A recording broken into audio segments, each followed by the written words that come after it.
1, 2. Okay. Kining vertical type, horizontal type of reply, we get this for safety purposes, and this is what we teach our level 1 students.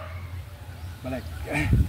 Na dapat 1, hold, next, hold. This is for level 1, and of course for safety purposes. But once mag-advance na ang student after level 1, we no longer allow that.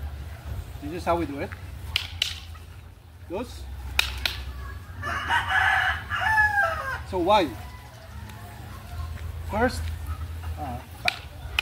if we continue to do this, if naka-horizontal mo siya, it's very easy for the opponent to control. Those. Okay? Very easy to control. But in Villasin traditional, this is how we do it. So, first, lisod mo na siya control. This kind of reply, this is okay for safety and for beginners. Now, when it comes to striking power, okay, let's examine what's the difference. Okay? So, atag sa uno, now I'm going to reply as strong as I can. Okay? Loose.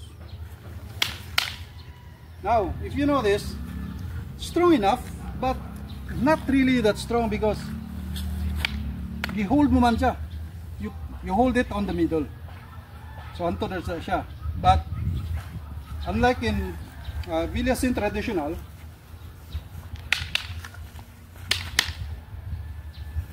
now you can feel the difference.